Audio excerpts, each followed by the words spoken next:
आज हम यूं ही एक रिपोर्ट पढ़ रहे थे। उस रिपोर्ट में इस बात का जिक्र था कि पूरे के पूरे देश में कितने यादव जाति से ताल्लुक रखने वाले अब तक मुख्यमंत्री बने हैं। हमने बिहार के बारे में भी वहां पर पढ़ा तो हमें पता चला उन मुख्यमंत्रियों के बारे में जो यादव हैं और बिहार के सीएम रहे हैं, जबकि अधिकांश लोग लालू प्रसाद यादव और उनकी पत्नी राबड़ी देवी के बाद कोई और बना था इसके बारे में जानते ही नहीं। तो हमने सोचा कि टोटल बिहार के यादव मुख्यमंत्री कौन कौन से रहे हैं और वो किस नाम से लोकप्रिय हैं, किस मुद्दे के लिए लोकप्रिय हैं, जरा उसके बारे में चर्चा किया जाए, बातचीत किया जाए। और आज हम आपको वही बताएंगे, लालू प्रसाद यादव और राबड़ी देवी के अलावा भी बिहार के वो प्रमुख चेहरे जो सीएम बने और वो यादव जाति से ताल्लुक रखते थे।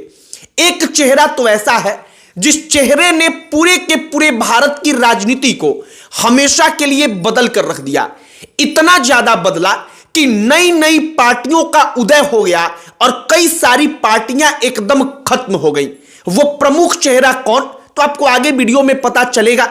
लेकिन आगे बातचीत करने से पहले हमारा नमस्कार स्वीकार करिए। हमारा नाम मोहित कुमार सिंह है। सबसे पहले आप यादव जाति को लेकर लोगों के मन में एक भ्रम की स्थिति रहती है।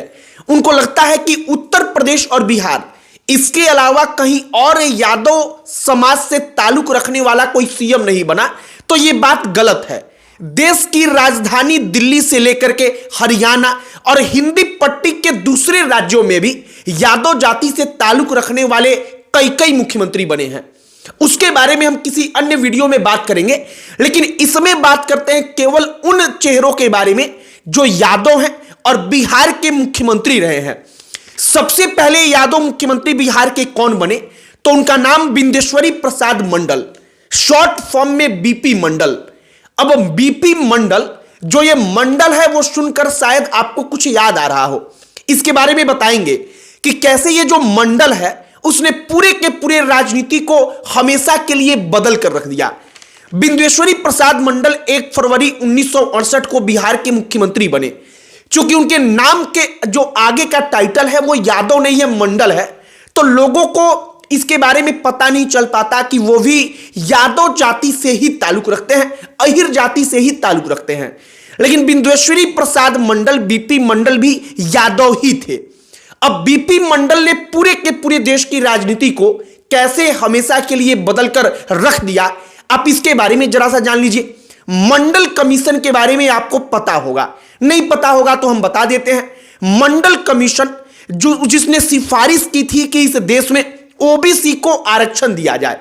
1990 में जब यह सब कुछ लागू हुआ, उसके बाद से जो आंदोलन हुआ उसने पूरे के पूरे देश की राजनीति को हमेशा के लिए बदल कर रख दिया। जो पिछड़ी जातियों का राजनीति में उभार आया, पिछड़ी जातियों से ताल्लुक रखने वाली पार्टियां बनी जिनके नेता पिछड़ी जातियों के थे। इसका क्रेडिट अगर सही तौर पर देखा जाए तो मंडल कमीशन को ही जाता है, क्योंकि मंडल कमीशन के रिपोर्ट के कारण ही एक उभार आया और पूरी की पूरी राजनीति हमेशा के लिए बदल गई।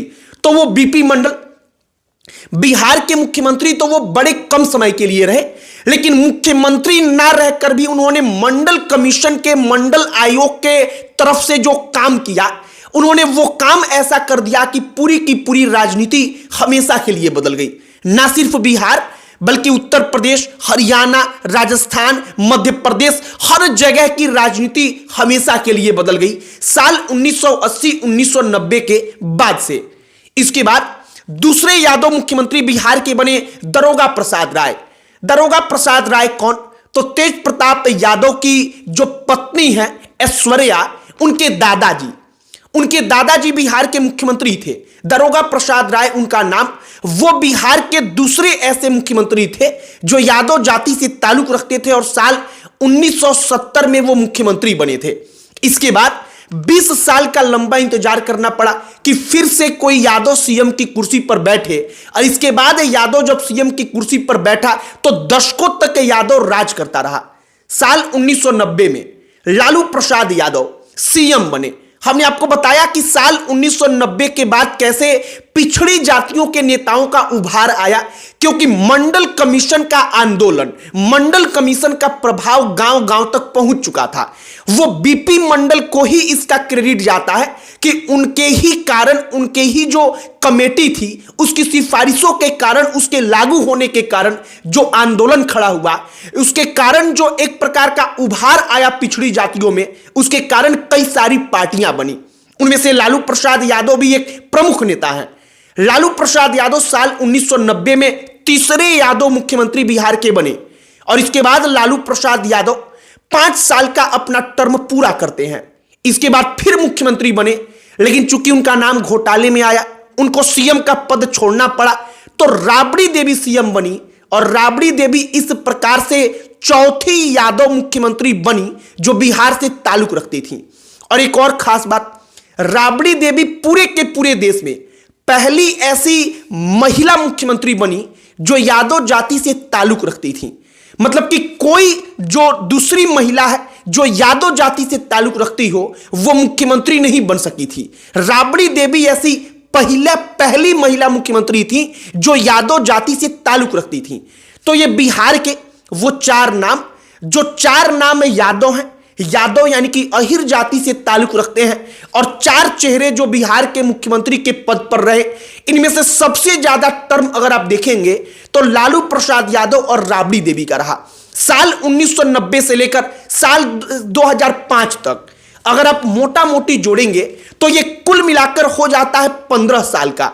15 साल का लगभग शासनकाल लालू राबड़ी का रहा और 15 साल के शासनकाल में तमाम आरोप लगे, तमाम अलग अलग प्रकार की बयानबाजियां हुई, लेकिन 15 साल तक राष्ट्रीय जनता दल बीच में कुछ दिनों को छोड़ दे, तो जब नीतीश कुमार सीएम बने थे उसके वक्त को छोड़ दे तो राबड़ी देवी और लालू प्रसाद यादव सीएम की कुर्सी पर बैठे रहे।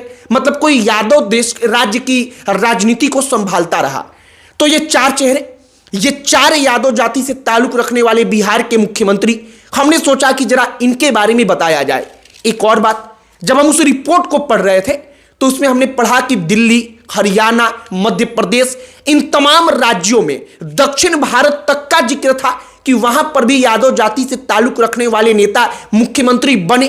अगर आप चाहते हो कि हम इस पर भी कोई एक वीडियो बनाएं पूरे के पूरे देश के बारे में, तो इसके बारे में आप कमेंट बॉक्स में लिखकर बताइएगा। हमारा पूरा प्रयास होगा कि हम उस टॉपिक पर भी वीडियो बनाएं। बाकी कोई अन्य टॉपिक जो आपके अपने दिमाग में हो, अगर आप चाहते हो कि हम उस पर वीडियो बनाएं तो आप उसे भी कमेंट बॉक्स में लिखकर बताइएगा।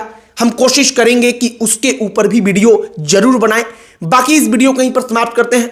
अंत में हमारा परिचय, हमारा नाम मोहित कुमार सिंह है। बहुत बहुत धन्यवाद।